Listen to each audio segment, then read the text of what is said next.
வணக்கம் students. Next நம்ம பார்க்க போகிறது two phase locking protocol. So இது தெரிஞ்சுக்கிறதுக்கு முன்னாடி கன்கரன்சி கண்ட்ரோல்னு தெரிஞ்சுப்போம். Concurrency control is about managing how multiple transactions are executed at the same time. ஒரே டைமில் டிரான்சாக்ஷன் 1, டிரான்சாக்ஷன் 2, டிரான்சாக்ஷன் 3 நடக்குது இல்லையா டேட்டாபேஸ் சிஸ்டத்தில், அது எப்படி மேனேஜ் பண்ணப்படுது. ஸோ அதுதான் நம்ம கன்கரன்சி கண்ட்ரோல்னு சொல்லுவோம்.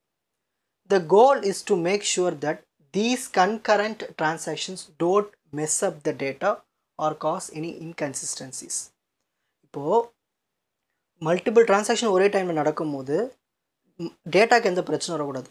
ஸோ அதெல்லாமே பார்த்துக்கிறது தான் வந்து இந்த கன்கரன்சி கண்ட்ரோல். இதில் நம்ம நிறைய ப்ரோட்டோகாலை பயன்படுத்துவோம். சரி, in a databases concurrent transaction can lead to problem. இந்த மாதிரி கன்கரண்ட்டாக டிரான்சாக்ஷன்ஸ் மல்டிபிள் டிரான்சாக்ஷன் ஒரே டைமில் பண்ணும்போது என்னென்ன பிரச்சனைகள் வருது. First one, lost update. One transaction overwrite the changes made by another. So ஒரு டிரான்சாக்ஷன் என்ன பண்ணிட்டோம், ஓவர் ரைட் பண்ணிட்டோம். ஸோ அந்த பிரச்சனை வரும். அதனால் டேட்டா லாஸ்ட் ஆகிடும். Inconsistent read. A transaction read the data that is in the middle of being changed.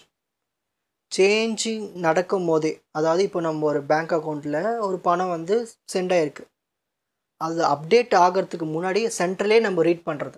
So அதுதான் வந்து இன்கன்சிஸ்டன்ட் ரீட். இந்த பிரச்சனை வரும். Uncommitted data. A transaction read the data that was changed by another but has not been confirmed. அதாவது ஒரு transaction என்ன பண்ணியிருப்போம், read பண்ணியிருக்கோம், ஒரு டேட்டா ரீட் பண்ணியிருக்காங்க, that was changed by another. அது என்ன ஆச்சு, மற்றவங்களால சேஞ்ச் பண்ணப்பட்டிருக்கோம், அது இன்னும் கன்ஃபார்ம் ஆகாமல் இருந்திருக்கும். அதுதான் நம்ம அன்கமிட்டட் டேட்டா. இதெல்லாம் எப்போ நடக்கும்னா மல்டிபிள் டிரான்சாக்ஷன்ஸ் ஒரே டைமில் பண்ணும்போது இந்த பிரச்சனைகள்லாம் வரும். சரி, இந்த மாதிரி பிரச்சனைகள்லாம் வராமல் இருக்கிறதுக்கு நம்ம நிறைய ப்ரோட்டோகால்ஸ் இருக்குது. அதில் best protocol two phase locking protocol. What is two phase locking? Two phase locking is a rule for how transactions can lock data in a database to make sure that they don't interfere with each other. இப்போது ஒரு transaction பண்ணுறோம், இன்னொரு transaction பண்ணுறோம். ஒரு transaction lock போட்டு இன்னொரு transaction முடிச்சதுக்கப்புறமா அந்த லாக்கை ரிலீஸ் பண்ணிவிட்டு அந்த டிரான்சாக்ஷன் பண்ணுறது. இதுதான் வந்து two phase locking protocol. So இதில் நமக்கு டூ ஃபேஸஸ் இருக்குது. First one, growing phase. இதில் நம்ம என்ன பண்ணோம்னா, நம்ம ஏதாவது ஒரு டிரான்சாக்ஷன் பண்ணுறோம்னா ஃபஸ்ட்டு லாக்ஸ் எல்லாம் அக்வயர் பண்ணிவிடுவோம், ரிலீஸ் பண்ண மாட்டோம். லாக் எல்லாமே அக்வயர் பண்ணிவிட்டு ரிலீஸ் பண்ண மாட்டோம். During this phase the transaction is still growing and collecting the locks. So என்னென்ன லாக்ஸ்லாம் போடணுமோ அந்த லாக்ஸ்லாம் கலெக்ட் பண்ணிவிட்டு நம்ம ஒர்க் பண்ண ஆரம்பிச்சிடும் அந்த டேட்டா கூட. இதுதான் இங்கே லாக் போகிற வேலை தான் இந்த இடத்துல க்ரோவிங் ஃபேஸில். ஷ்ரிங்கிங் ஃபேஸில் நம்ம என்ன பண்ணணும், இப்போ டிரான்சாக்ஷன் ஸ்டார்ட் ஆக போகுது. Once a transaction releases a lock it enter the shrinking phase. So க்ரோவிங்கில் லாக் போட்டுகிட்டே போவோம், ஷ்ரிங்கிங்கில் லாக்ஸை நம்ம ரிலீஸ் பண்ணிக்கிட்டே இருப்போம். So in this phase transaction can only release the lock but it cannot acquire any new lock. So லாக்கை release பண்ணுறது இந்த ஃபேஸில். So this is the shrinking part because the transaction is shrinking it set of locks at complete work. So இங்கே work start ஆகும் growing ஃபேஸில், work முடிஞ்சதுக்கப்புறமா lock release ஆகிடும் இந்த shrinking ஃபேஸில்.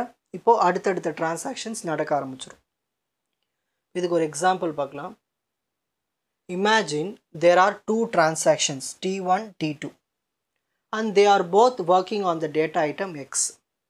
So T1 என்ன பண்ணுதுன்னா X டேட்டா ஐட்டம் தான் access பண்ணுது, T2 X டேட்டா ஐட்டமில் தான் அக்சஸ் பண்ணுது. அப்போது ஒரே ஐட்டமை ரெண்டு டிரான்சாக்ஷன்ஸும் பண்ண போகுது. So first one transaction T1. So T1 என்ன பண்ணணும்னா எனக்கு X டேட்டா ஐட்டமில் போய் ரைட் பண்ணணும் விருப்பப்படுது. அப்போது இந்த T1 என்ன பண்ணணும்னா அந்த Xஐ லாக் பண்ணி விட்டுரும். லாக் பண்ணிவிட்டு அதோட வேலையை ஸ்டார்ட் பண்ண ஆரம்பிச்சு. T1 finished its task and releases the lock on X. So எக்ஸில் அந்த வேலை முடிஞ்சதுக்கப்புறமா என்ன பண்ணும், அந்த லாக்கை ரிலீஸ் பண்ணி விட்டுரும். வேறு எந்த டிரான்சாக்ஷனும் அதை வந்து அக்சஸ் பண்ண முடியாது. இப்போ லாக் ரிலீஸ் பண்ணிடுச்சு. இப்போ டிரான்சாக்ஷன் 2 நடக்க போகுது. இப்போ டிரான்சாக்ஷன் 2 என்ன பண்ணுன்னா எக்ஸை ரீட் பண்ண முடியும். ஏன்னா T1 என்ன பண்ணிடுச்சு, ரிலீஸ் பண்ணி விட்டுடுச்சு. அப்போது T2 என்ன பண்ணும், லாக் போட்டு அதோட வேலை என்ன பண்ணும், ரீட் பண்ணிடும். ரீட் பண்ணி முடிச்சதுக்கப்புறமா அந்த லாக்கை ரிலீஸ் பண்ணி விட்டுரும். இந்த மாதிரி தான் ஒவ்வொரு டிரான்சாக்ஷனை பண்ணணும். மற்ற டிரான்சாக்ஷன் வந்து இடையில் வந்து எதுவும் டேமேஜ் பண்ணாத மாரி இருக்குது, அது டேட்டாக்கு எந்த ஒரு டேமேஜ் பண்ணாமல் இருக்கிறதுக்காக அது லாக் போட்டுக்கிட்டு அதோட வேலையை முடிச்சதுக்கப்புறமா அடுத்த டிரான்சாக்ஷனுக்கு லாக்கை ரிலீஸ் பண்ணி விட்டுரும். ஸோ இதில் முக்கியமான ரூல் என்னன்னு பார்த்துட்டோம்னா, T1 can't release the lock on X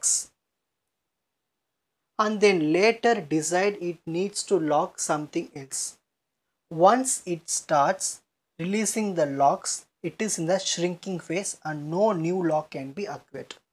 so வேலை நடக்கும் போது லாக்கை போட்டுக்கும் க்ரோவிங் ஃபேஸ்.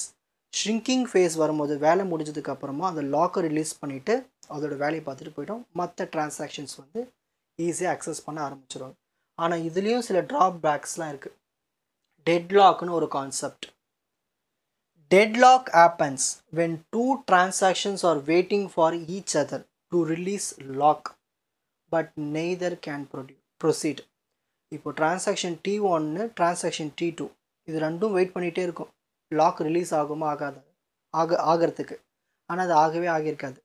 ஸோ அந்த டைமில் இந்த டெட்லாக் பிரச்சனை வந்துருக்கும். அதாவது டிரான்சாக்ஷன் T1 என்ன பண்ணணும், எக்ஸை லாக் போட்டுரும், ஒய்க்காக வெயிட் பண்ணும். ஆனால் டிரான்சாக்ஷன் 2 என்ன பண்ணணும், ஒய்யை லாக் போட்டு எக்ஸுக்காக வெயிட் பண்ணும். அப்போது இது ஒரு லூப் மாதிரி ஃபார்ம் ஆகிட்ருக்கும். ஸோ ரெண்டு பேராலையும் என்ன பண்ண முடியாது, எதுவும் பண்ண முடியாது, டிரான்சாக்ஷன் ப்ரொசீட் பண்ண முடியாது. இந்த டைமில் டெட்லாக் ஆகிட்ருக்கும். அப்படி இல்லையா, பிளாக்கிங் ஆகிட்ருக்கும். அதாவது if one transaction hold a lock for long time, ஒரு டிரான்சாக்ஷன் பெரிய டிரான்சாக்ஷன் அது லாக் போட்டிருக்கு, நிறைய மல்டிபிள் டிரான்சாக்ஷன் வெயிட் பண்ணிகிட்ருக்கு அந்த ஐட்டமை அக்சஸ் பண்ணுறதுக்கு. ஸோ அந்த டைம் நடக்கணும்னா பிளாக்கிங் நடந்துடும். So other transaction that need the same lock can be block leading to delay. So இதனால் டிரான்சாக்ஷன் டிலே வந்துடும். ஸோ இந்த மாதிரி பிரச்சனைகள்லாம் இதில் லாக்கிங் ப்ரோட்டோக்காலில் இருக்குது. ஓகேங்களா, இப்போ screenshot time. So first two phase locking protocol படிக்கிறதுக்கு முன்னாடி கன்கரன்சி கண்ட்ரோல்னால் என்ன,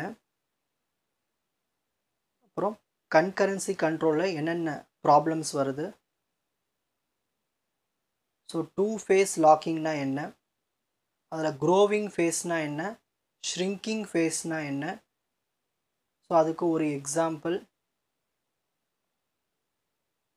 so first transaction, second transaction, அப்புறம் அதுக்கான முக்கியமான ரூல், அதுக்கான ட்ராபேக்ஸ், டெட்லாக் அண்ட் பிளாக்கிங்.